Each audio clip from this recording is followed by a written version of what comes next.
You. Find my money.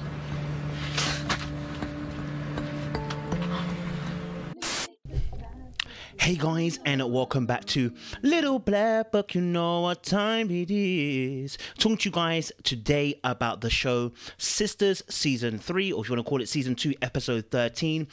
Listen, I breezed through the first two seasons, went hard, and listen, I've been sucked in. So I thought I'd give you guys a review of the show, and I think there's some things that we can really focus on. Because it's a fictional show, I'm going to break down some other things that I don't normally break down when I'm doing reviews. So guys, if you're new to the channel, make sure you like, share, subscribe, click on that bell button for notification of the what uploads, baby. We appreciate you guys. Stay locked and stay loaded. So, Sistas, let's talk about it. Let me start from a straight jump.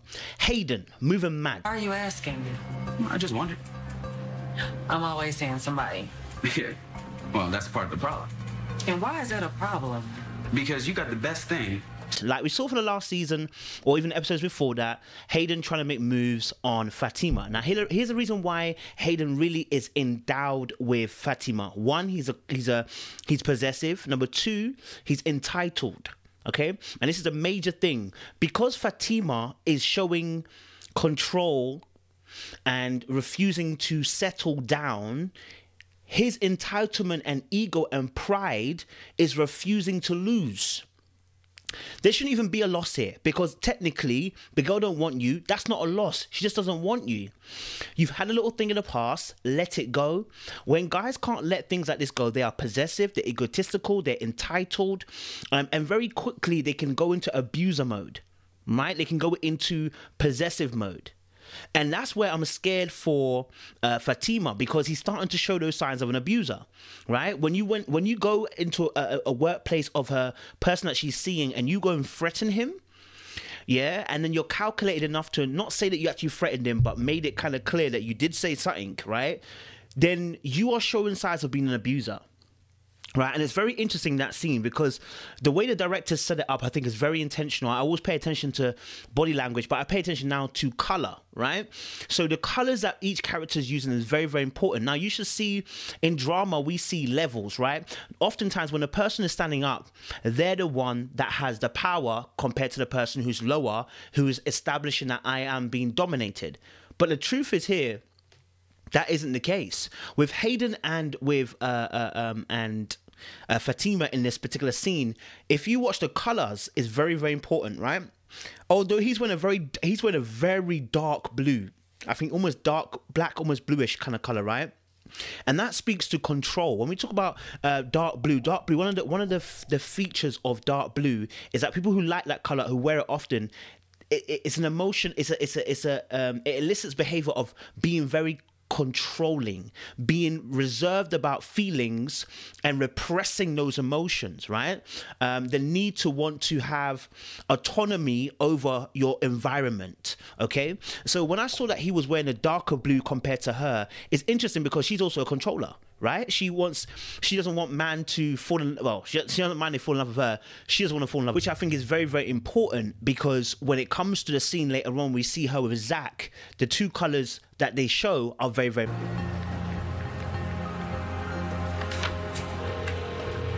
important. But let me stay on task. When she's talking to Hayden, I'm like, yo, you know, the way she talks to Zach to let him know that she's gonna handle it should let you know the controller is in the room. Okay, so she too also, just like Hayden, is a controller. The only difference is that Hayden is going into abusive mode, right? He's not playing fair game. Yeah, he's willing to use his physical attributes and use his physical physique to acquire what he wants. That's abuse. Okay, it's abuse. You know, I mean, obviously, even keeping someone on a roster technically is a bit of manipulation anyway. So, but Hayden showed these tendencies in the last season, and now we're seeing it again prevalent even more. What he's saying is scary, rapey, abuser type of behavior, yeah? To say, like, almost like the girls already said, I don't want you, and you're still... Hayden, I told you I'm not that girl. So you seeing somebody? Why are you asking me? I just wondered. Pressing on with the same vim. Bro, let it go. Guys, if you're watching this, let it go. Yeah, let it go like Elsa from freaking what's that film, man? Freeze or something. What is it? What's the film, bruv? What's that film? Frozen. Yeah, Frozen. Yeah. So there's a very interesting dynamic between the two of them. Both of them are controlling people, but you see that his darker hue of blue shows how much more willing he is to go the lengths to make sure he controls the narrative. With Fatima, it's interesting because later on she has a conversation with Zach, and as they're talking, you hear Fatima telling Zach she's going to handle it. Now, you have to pay attention to colors again. Zach's... But I will get his ass straight. What are you going to do? Like, you need to chill. Zach, I'm a really smart woman. I got this. You sure? Wearing white. Often white is associated with innocence, right? And so if you listen to him during a scene, he doesn't want no trouble, he doesn't want no beef, he's naive, he just wants to stay in his zone, which is actually really ironic because when we talk about his situation with Karen, he's now wearing a juxtaposition to Karen's color. You. Find my money. Right, the black to the white, the yin and the yang. But what's more interesting is that white, like I said, is innocence. And what's he been accused of today? Him stealing money. So the white is very intentional. And why do I say that? Look at the fact that Danny, who's his cohort, isn't wearing full white. She's wearing dark blue with white.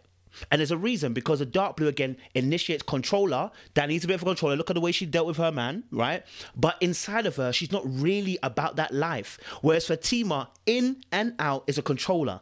Hayden, in and out, is a controller. So now they got Danny wearing blue, David blue and white. She's a controller, but in her heart, she doesn't want to be that. That's not really her. This is why you see the goofy side of her. You see the little fun side of Danny. You see her making comments at the wrong time, the wrong place, always trying to bust a look a joke. So now when Fatima's obviously speaking with Zach on the phone, you will notice again, she's an initiator. She is the aggressor when it comes to trying to get him to come over. He's saying he doesn't want no trouble. He doesn't want her to sort it out. He doesn't want her to handle it. He just wants a quiet life. But Fatima's like, no. I've got different ideas. I will handle it. Don't worry, I won't say anything to him. There's no way she's not going to be able to say something to Hayden and put him in the dumps. He's going to get into the middle of it again. He knows that. He's trying to get her to stop it, but she can't stop, right? Now, you see her being pushy about him coming to stay over. He's like, no, I don't want to come over. Like, just come by my place when you're done. No. I'm not doing that. Don't worry about him. I'm not worried about him. I'm worried about me, okay? I want to stay in my scene. But she is willing to push the narrative by saying, come on, we'd have had a great time, etc., etc. And then he's kind of won over, right? The innocence that he has, okay, is being shown in the way that she's pursuing him, okay? He's the white rabbit. I want to say white rabbit. He is the innocent prey at this moment. That's why he's wearing the white, okay? And so he doesn't want the trouble from Fatima, doesn't want the trouble to go to Hayden. He doesn't want all of that. He just wants a peaceful situation, okay? And so when we get to see later on, we see Andy and Paris's mum, right? Now, Paris's mum, if you know, she got onto Andy last season, boy. She got onto Andy. We love it. We love to see mums protecting their sons and their daughters from women and men who are mad, yeah? About Paris is around here working somewhere. Okay. I wouldn't want you two to bump into each other. And why? Because Andy was moving mad. She was willing to use Paris for her own, her own situation. And we've all been there. Love can make you do that. We've all been there when you want to get over something, but really you don't want them. You just want to get over something you want to get under something to get over something. You know what I mean? And Paris is that under to get over. Now, what's really interesting is, again, watch the color schemes. Now, it's very important. The lighter hue of blue that Andy is wearing is very important because later on when she meets Fatima. Now, with Andy and Paris's mum, the dark blue is purposeful because the dark blue, again, initiates what? Control. Now, when we've seen Paris's mum meet Andy on several occasions, who's been in control? It's not been Andy. It's not been Andy, it's been the mum. Now, the light blue is very, very important because when you have the light blue, that's for love and fidelity. And you hear that because later on in the scene, when she's talking to Fatima, I can't give up on this love. Have you ever been in love where you're not breathing? You understand? You can't breathe. Right? Listen, I don't want anybody to be in that kind of love where you can't breathe, okay? Listen, no, we don't want the no oxygen love, okay? We need love where you can breathe. Like that. I can't breathe love. Once. And the reason why she can't breathe has nothing to do with the fact that she's in love. She can't breathe because she's been abused. Sis, there's a difference. You're not choking because he's great. You're choking because he's so great at abusing you and you not realizing it because you're acting as if you're an innocent, naive bird. That's why the mum had to get onto you from last season because you were acting as if you were innocent as to where you were playing Paris. Like, I don't know how it happened and we end up sleeping together. No, sis, you used him. Right? You have pissed me off. Now get out of my face. Maurice, okay, look. Just Sabrina! Oh. Thank you. Maurice and obviously dealing with, I can't remember what the guy's name is, but for me, I like Maurice's character. Yeah, I find him funny, bruv. Every time I see him, I'm laughing for bants. But he's bullying. It's straight up bullying. Like, there is nothing else to it. You've consistently gone at this guy for nothing. How many episodes we're gonna see you do this, bro? How long will it be before you give in and say, hey, actually, okay, this guy's not after my job, let me just chill? And that's the issue. Like, it's becoming problematic now. We have to really look at it. When someone's at workplace and they consistently like that against you, okay, it's bullying. The person hasn't done anything to warrant the torrent of abuse you give them. They ask you a simple question about how do they sort something out. Now that person has to feel like they can't even ask a question because you will jump on their neck. Look at his response. Look at the tigerness. Look at the energy. Look at the tone, the way he said it. It's ridiculous. Yeah, so that kind of bullying is often, and obviously we know that he's fearful of his job being lost. So look at how fear drives behavior. If you move in fear, you're driving the behavior. So now his behavior is to try and scare the other guy off because he's scared. The very thing that he accused Alonso of, Alonso or whatever it is, Lorenzo guy who came to beat him up, is the same energy, fear. And instead of tackling the fear, you're using that same fear to attack somebody else, saying that you don't like them. Notice what color he's wearing too, and notice what color the other guy's wearing as well. The dark blue with the white is very, very important because it's showing you who's in control at that moment. So you see Maurice, telling him he don't like him, and you see the other guy trying to have a conversation, trying to appease him by saying, "Hey, look, I'm just trying to sort out my reports. Like, how do I do it?" And all he's getting is a torrent of abuse. Now, wearing that white shirt, it's not pure white, so there's some, you can see some checkiness in there. So he's not naive. In this situation, he's not naive. And you hear him, the way he talks about Sabrina, he shows consciousness. He says, "Oh, Sabrina, I know she likes me," right? That's consciousness. That's why the shirt's not pure white. It's got some different colors on it, right?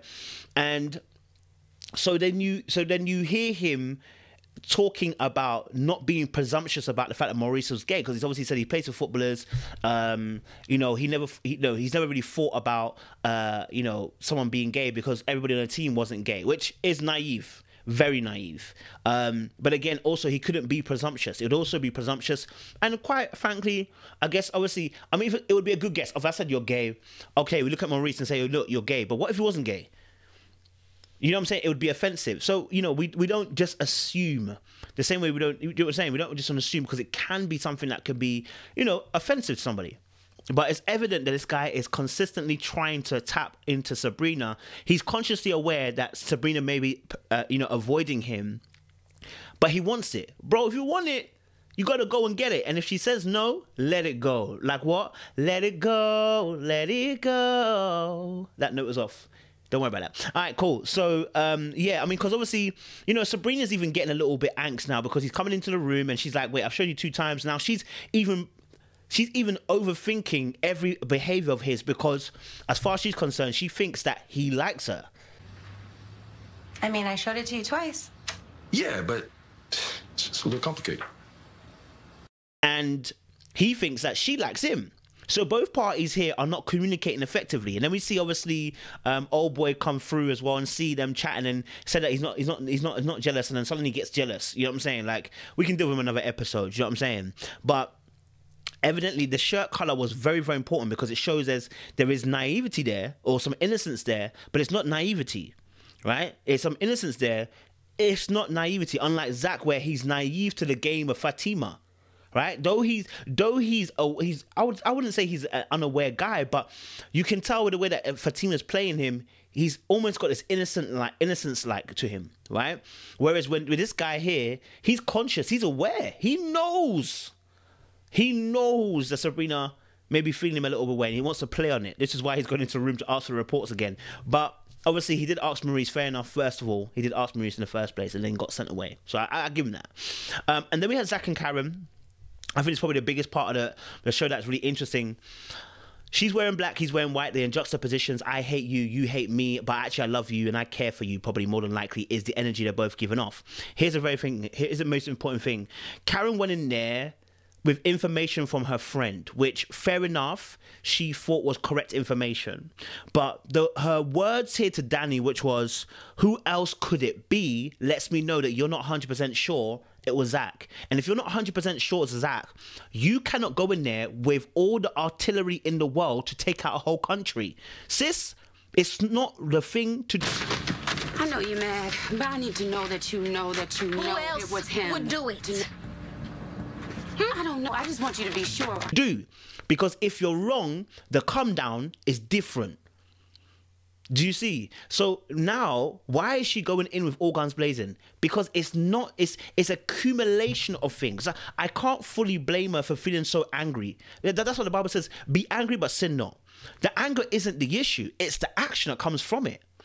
And she allowed her anger and emotions to go to a place where she even left his granddad's stuff outside in the street, and she don't care now.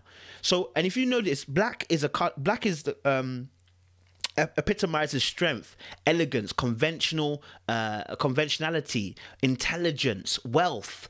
It's a color that also absorbs, so it makes other colors look better. Right, but it's black and it's white in this particular instance. So there's a complementariness about the two of them, but there's also a very stern side to side. There's a complementariness, but there's also understanding that this is your side, this is my side, which is what we've been seeing all season. The war between the two of them has two sides. He wanted her at one point, and she was not feeling it. She wanted to go with a new guy, and he's always wanted her, but now he's moved on, she's moved on. And yet they're brought back again, almost like yin and yang all over again, right? They don't get rid of each other, okay? That's why Danny made a bet. Happy, do you? You know what? Like, I'm getting real... I hate the day that I met you. You know, I really should have just let you die.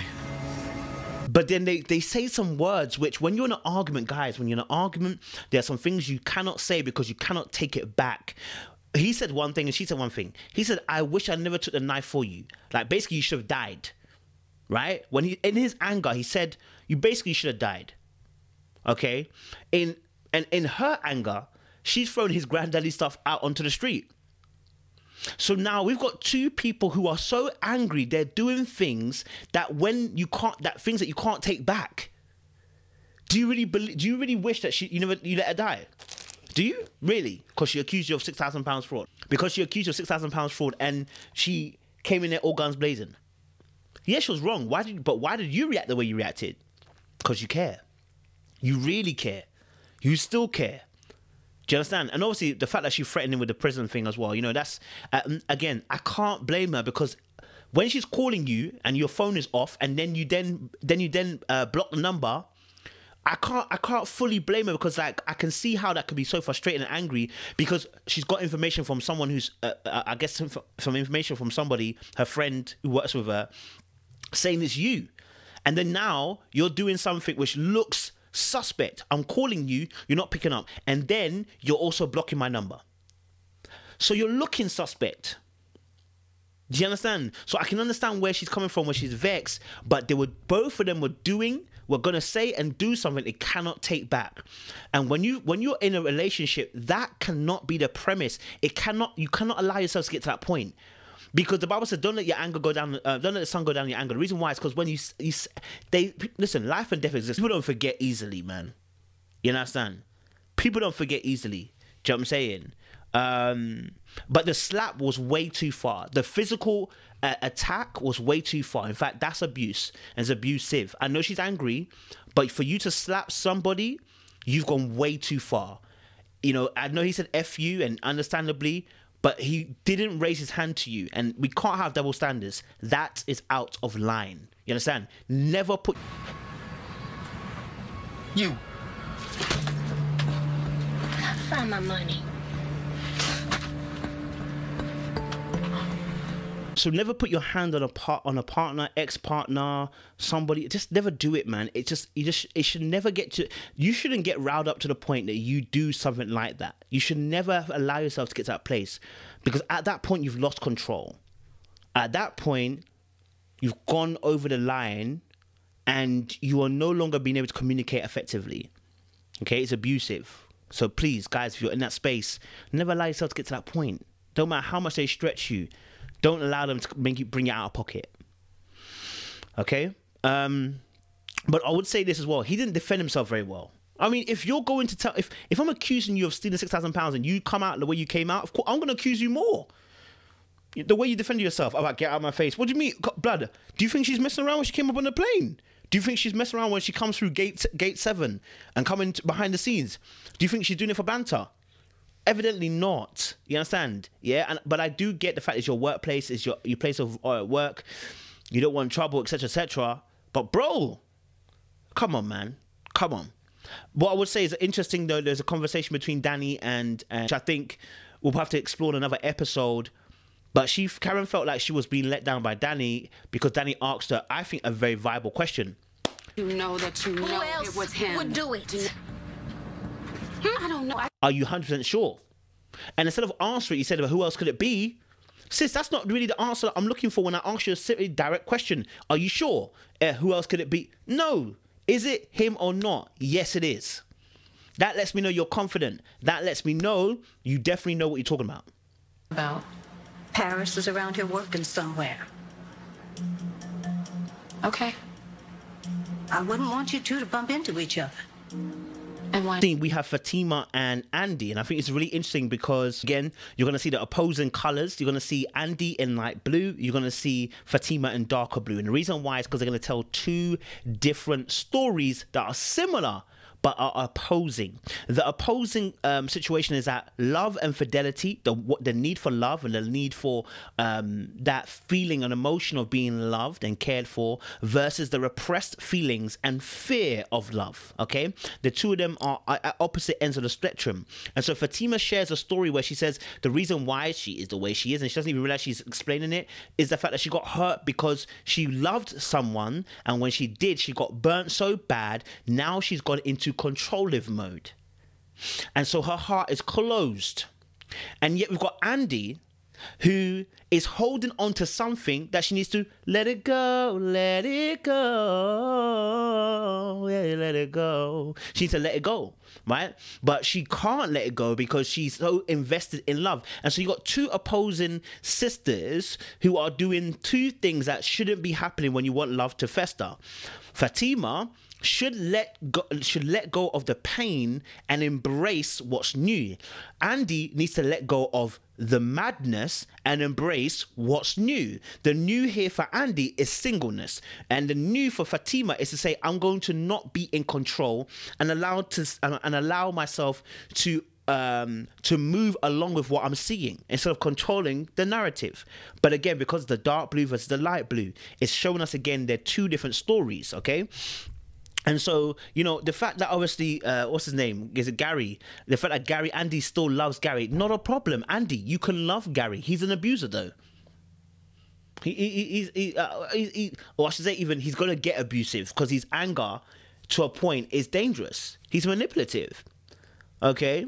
And so when you're saying you can't breathe, I'm like, sis, no, you need to breathe.